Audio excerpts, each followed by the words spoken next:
at Bowman Library with a whole new middle grade book spotlight.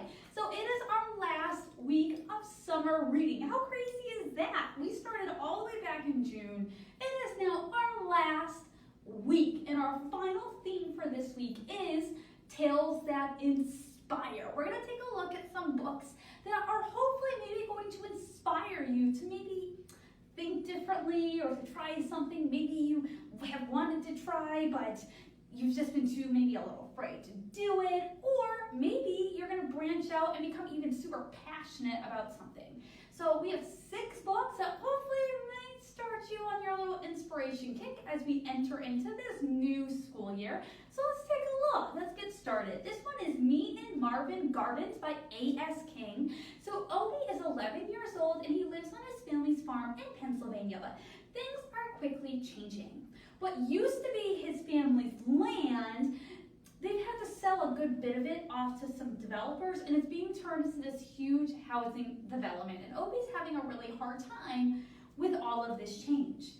Obie still tries to keep the land as clean as possible, though, and they do have this creek that runs through the property, and he spends some of his time there making sure that there's no trash, that it's clean. And one day, while he's down at the creek, taking a look around, making sure everything's all good, he comes across this animal that he has never seen before. He's never seen anything like it at all. It's like this combination of all these other animals. He doesn't even know what it's called.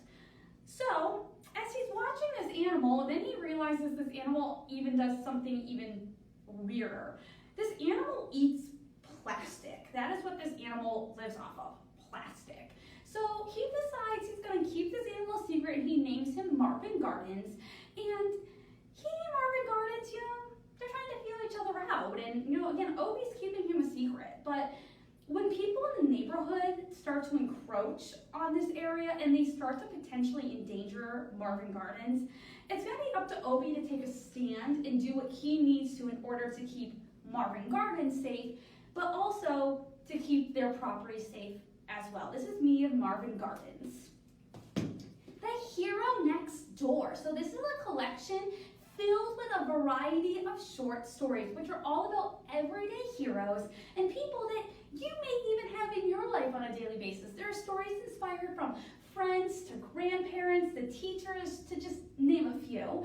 There are 13 different short stories, each written by a different author, which range from realistic and adventure. And there's even a little bit of some scary ones in here. There's mythology inspired, but they all include this theme and message of spreading kindness and hope to one another, and the difference it can make to even people you may not even realize.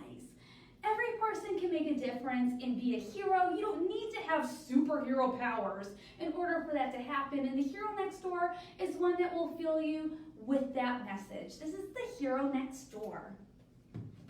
Operation Redwood. So one day at school, Julian finds himself becoming really, really super sick, and with no place else to go, he is sent to his uncle's office. Now, his uncle is this super wealthy man who owns his own company and is also considered to be a bit of a bully, especially how he treats other people.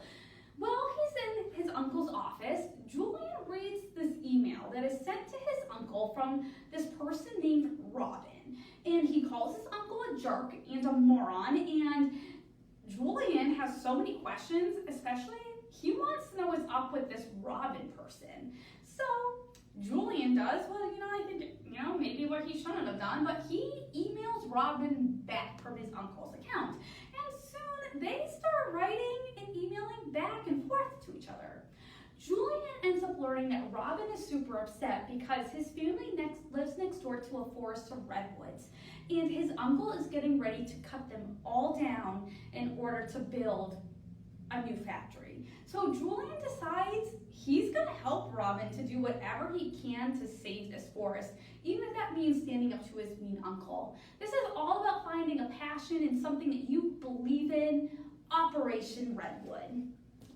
Brown Girl Dreaming by Jacqueline Woodson. So a memoir written in verse. This follows Jacqueline Woodson through her childhood, growing up in the 1960s in Ohio and South Carolina. She provides her perspective on the events taking place at the time, mainly dealing with racial issues, especially since she's like 8, 9 going on. You know, Rosa Parks had just refused, you know, just a few years earlier to give up her seat on the bus. Martin Luther King Jr. is getting ready for his March on Washington. And for the first time, Black students are able to attend schools with white students. But more than just her experiences with all of that, she shares stories of her childhood and her family who loved her and her siblings more than anything else in the world. And during this, she has this dream of becoming a writer, but knowing, you know, the odds were against her. You know, she was, you know, the color of her skin, the fact that she was a female, but she decides that she is not going to let that stop her from letting her dreams come true. And if you don't like reading biographies, you will not even realize you're reading one with how beautifully written this story is about following your dreams. This is Brown Girl Dreaming.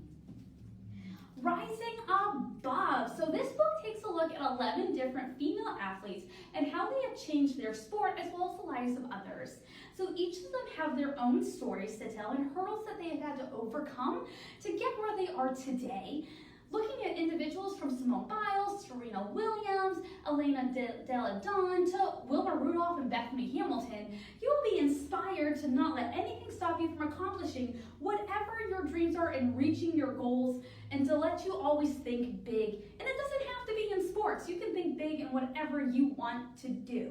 Each mini biography was completed with first-hand interviews with each of the athletes, so you'll learn facts about them that you never knew before. And again, what's great about this is you can kind of skip around, or if there's someone that you kind of maybe don't want to read about, you don't have to. This is Rising Above. And our last one for today is 365 Days of Wonder. So if you have read the book Wonder, then you know where the inspiration for this book came from.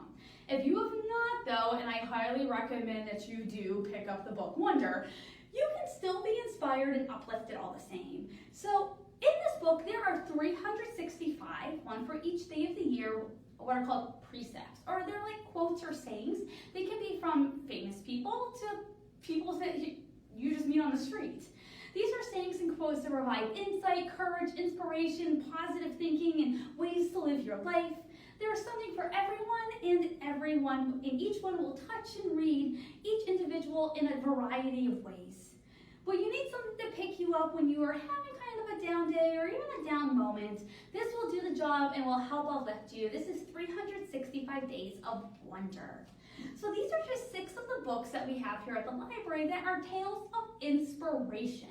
So we encourage you to come on down, either check out one of these, or if there's something else you're looking to be inspired by, or maybe you want to find a book on how to do something that you've been wanting to learn, come on down. We are here to help you find that perfect book. So just a little quick house cleaning item before we wrap up. August 11th is our final day of the summer reading program. It is essential that all of your virtual tickets are entered for your prizes by 11:59 p.m. on August 11th in order for them to be entered into the drawing, which will then be announced the following day on Thursday. So again, make sure you get your virtual tickets turned in ASAP. So with that said, as we wrap up our summer reading program, I hope you have a great week, and I hope you tune back next week when we have a whole new middle grade book spotlight.